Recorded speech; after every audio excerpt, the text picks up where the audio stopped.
चोरी आसानी से ना मिलने देंगी कान्हा से, पर उसे देखे बिना रहा भी तो ना जा रहा मुझसे। कहाँ है वो? मुझ पे बहुत क्रोध है उन्हें। इतने शीघ्र शांत ना होगा, उन्हें मनाना तो पड़ेगा ताकि मैं नंद भवन में फिर से बिना किसी रोक टोक के आ जा सकूं। पर क्या बोलूं, कैसे मनाऊं उन्हें?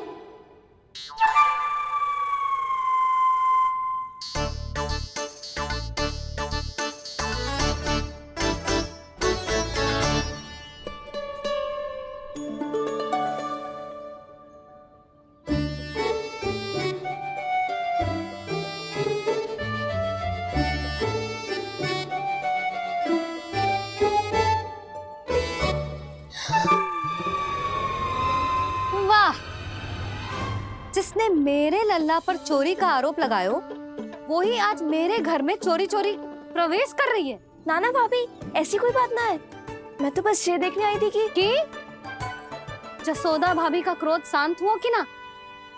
सुन ले जानकी, मेरा क्रोध उसी दिन शांत होगा जिस दिन तू सारी गोपियों के सामने मेरे कान्हा पर लगाया आरोप वापस लेगी। चोरी करेगा तो आरोप ही लगेगा ना जीजी। फिर से आरोप?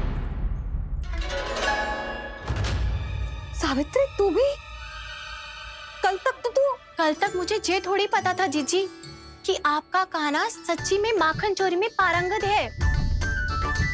आशा करता हूँ कि आप सभी को नंदराज का विचार और संदेश सही से समझ आ गो होगो।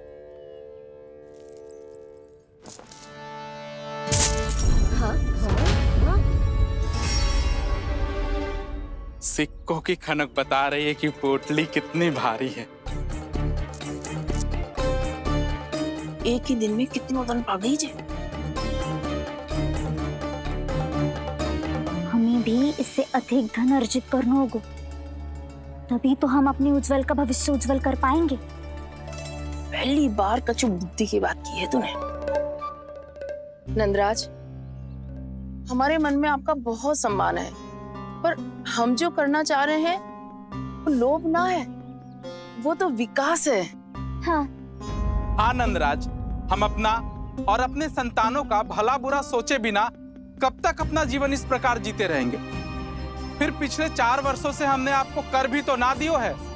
मुझे तो लगता है कि नंदराज की बातों पर शांति से सोच विचार के बाद ही कुछ निर्णय लेना चाहिए।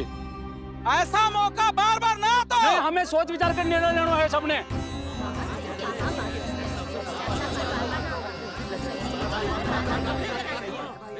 चोरी में पारंगत? हाँ जीजी, उसने टोली बनाई है और उसका नाम भी रखा है चौर्य विद्या प्रसारण टोली, और आपका कान्हा उसका अध्यक्ष है। अच्छा, तो कान्हा पूरी टोली लेकर आया था चोरी करने तेरे घर? और नहीं तो क्या। पर एक बात बताऊं जीजी, मेरे बलदर को देखकर किसी का साहस ना हुआ भीतर जाने का, पर आपका कान्हा इतना साहसी है कि बिना भयभीत हुए इतने भयंकर बैल के निकट चले गए। सच्ची? और तेरे रक्षक बैल ने कुछ ना किया उसे? है ना अचरज की बात। क्रोध के स्थान पर वो तो उसके सामने ऐसे झुको जैसे कि प्रणाम कर रहा है? और जीजी, आपका कान्हा साहसी ही ना, बहुत चतुर भी है। मैंने मटकियां बहुत ऊपर लटकाई थी, पर बताओ कि बिना चौकी के मटकी को नीचे उतारने का उपाय किसने ढूंढा? किसने? आपके चतुर कान्हा ने। उसने अपने सखाओं को पर्वत बनायो और एक पक्के सेनापति की तरह बिना भयभीत हुए उनके ऊपर चढ़ गयो और मटकियां उतारने लगो, और एक ही ना, तीनों की तीनों मटकियां उतार ली। तीनों? हाँ जीजी, और वो इतना दयालु है कि पहले एक मटकी का माखन सब में बांट दियो, और फिर बची हुई 2 मटकियों में से एक मटकी अपने सखाओं को दे दी, और फिर दूसरी मटकी एक भूखे वानर को दे दी। और फिर जब मैं उसके सामने जाके प्रश्न करने लगी तो उसने मुझे अपने तर्कों के जाल में उलझाया और बड़ी आसानी से सिद्ध कर दिया कि वो तो परोपकार कर रहा था। मैं तो देखती ही रह गई, और शब्द तो ऐसे झड़ते हैं मुंह से जैसे कि फूल। रुक जा सावित्री, पहले तू ये निर्णय ले ले कि तू मेरे लल्ला का गुणगान करने आई है कि उसकी निंदा करने? निंदा करने ही आई हूँ जीजी। जानकी सत्य कह रही थी। आपका कान्हा माखन चोर ही है और बलराम के साथ भागा था। बलराम क्यों? वो तो साक्षात गरुड़ देव की पीठ पे बैठ के उड़ के आयो है, तभी तो तुझसे बहुत पहले आके यहाँ बैठ गओ ना। आ देखो कैसे बैठ के सब पहरा दे रहे हैं कि कोई पंछी अनाज ना चुगले, और तुम दोनों व्यर्थ में इन सब पर दोष लगा रही हो। कान्हा के निकट जाने का प्रयास भी मत ही करना। पहले मेरे लल्ला पर आरोप लगाती हो, फिर उससे मिलना भी चाहती हो।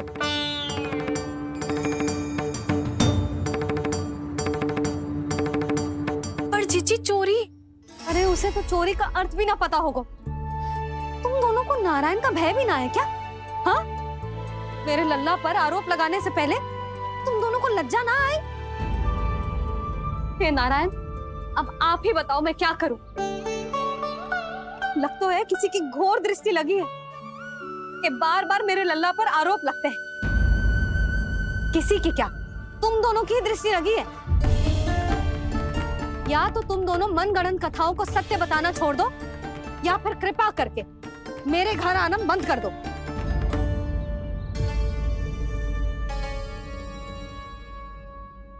अब दोनों मुंह क्या ताक रही हो?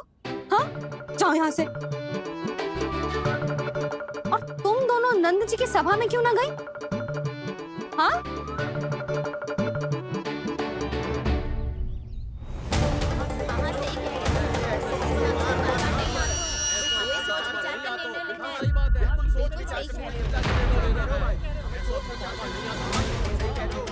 जी कौन? पहले तो कभी ना देखो इसे।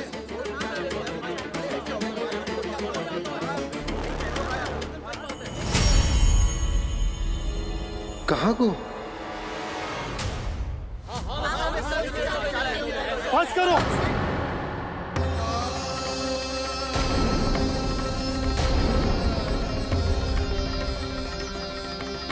मेरी आंखों के सामने मैं गोकुल में इस तरह फूट पड़ते ना देख सकता।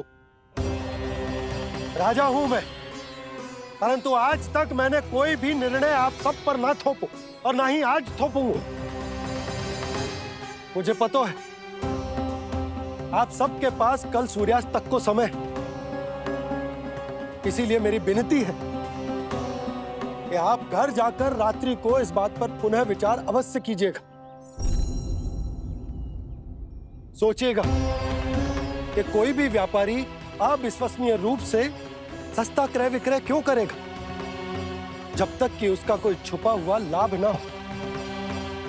हमें सोचना होगा कि कहीं हम उसके बिछाए जाल में फंस तो ना रहे।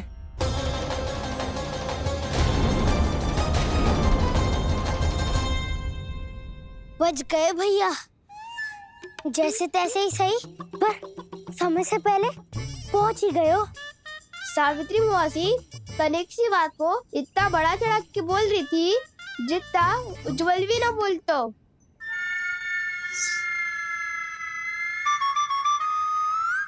वैसे आनंद तो बहुत आयो, सच्ची। हाँ, बेहतर लगा तो माखन भी तो मिल रहा और परोपकार भी होगा। बता कान्हा, और किसके घर जाना है अब? आज ही तो हमें शिक्षा मिली है, इतनी शीघ्र भूल गए तुम सब। लोग के चक्कर में पड़ोगे तो फंसोगे। लोग के चक्कर में पड़ोगे तो फंसोगे।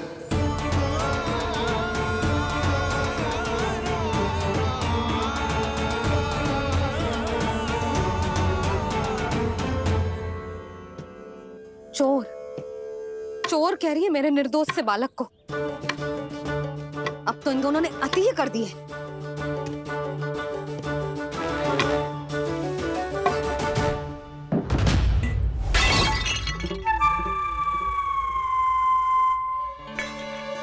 से भी अभी फूटना था।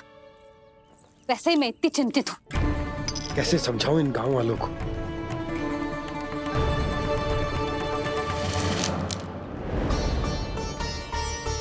कोई समझने को तैयार ही ना है। लगता है सबकी बुद्धि भ्रष्ट हो गई है। सही कह रही हो यशोदा तुम। मुझे तो लगता है कि सोचना समझना ही छोड़ दिया सबने। अनेकों तर्क देके समझा दियो, सिद्ध कर दियो, पर इनकी मोटी बुद्धि में कछु आतो ही ना है। यशोदा, तुम तो तर्क की कह रही हो, मैंने तो उदाहरण देकर समझाने को प्रयास किया, पर अपनी बुद्धि के आगे कछु ना समझ में आ रहा इन गांव वालों को। क्या सारे के सारे गांव वाले मेरे लल्ला पर आरोप लगा रहे हैं? जी क्या कह रही हो तुम? मैं तो गांव वालों की बात कर रहा हूँ जो नारायण के नाम पर वचन देकर उस अपरिचित व्यापारी को अपने दूध, दही, घी, माखन सब देने को तैयार है। लो कर लो बात। मैं गोपियों की बात कर रही हूँ जो लल्ला पर माखन चोरी का आरोप लगा रही हैं। और आज तो सावित्री ने भी लल्ला को माखन चोर कह के पुकारो है।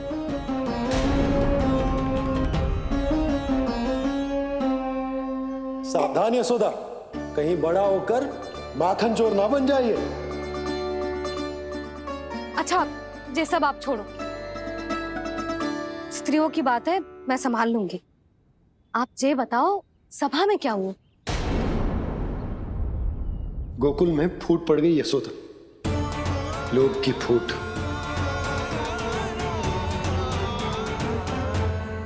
अरे रुको रुको रुको, व्यापारी जी रुकिए रुकिए। नंदराज ने प्रयास तो बहुत किया था व्यापारी जी, पर कुछ व्यक्तियों को छोड़ करके किसी के कान पे जूं तक नहीं रेंगी। इसका अर्थ फूट पड़ चुकी है लोभ की वजह से। बहुत ही शुभ समाचार लाए हो गुप्तचर। अब शीघ्र ही दिखेगा लोभ का चमत्कार।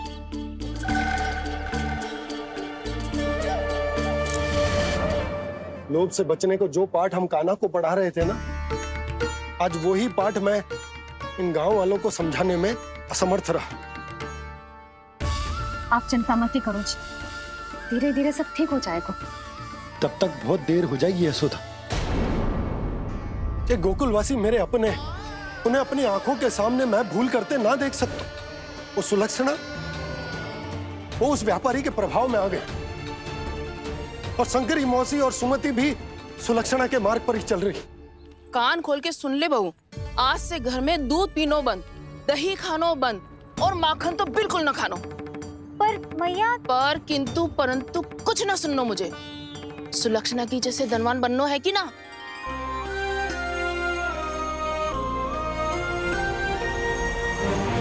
तो फिर जैसा मैं कहती हूँ वैसा कर, तभी तो अधिक से अधिक दूध, दही, माखन बेचकर अधिक से अधिक धन अर्जित कर पाएंगे हम। सुलक्षणा को उस व्यापारी की तरह धनवान बनना है और शंकरी मौसी को सुलक्षणा की तरह। ऐसे तो पूरा गांव ही लोभ में पड़कर कल उस व्यापारी के पास पहुंच जाएगा। अब तो फिर स्त्रियों को मुझे अपने ढंग से समझाना पड़ेगा। अब गोकुल वासियों को चाहे कोई भी कितना भी समझा ले, बुझा ले, ज्ञान बांटे, उन्हें केवल एक ही भाषा समझ में आएगी, लोभ की भाषा। लगता है आपके पास बहुत उत्तम योजना है व्यापारी जी। सब झटक लूंगा।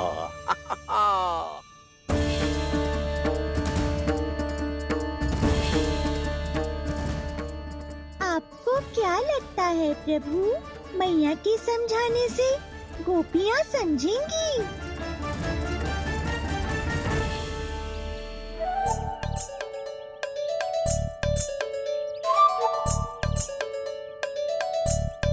कान्हा, और कितनी प्रतीक्षा करवाएगो?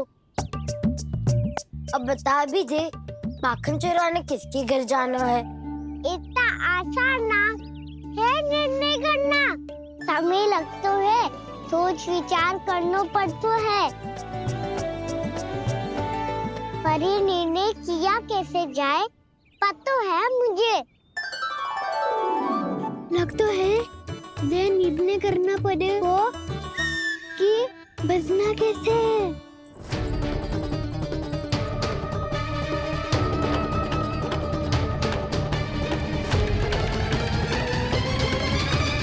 सावित्री मौसी ने हमारे चौरे विद्या प्रसारण के बारे में सबको बता दियो क्या?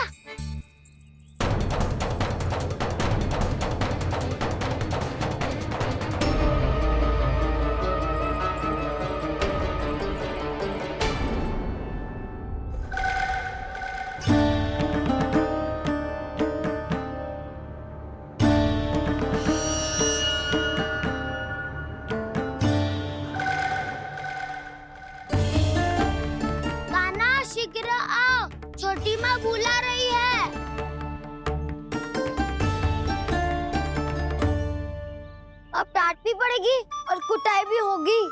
चौरी विद्या प्रसारण कल ही आरंभ हुआ था और आज ही समाप्त हो जाएगा। सब इतने गंभीर क्यों है आज?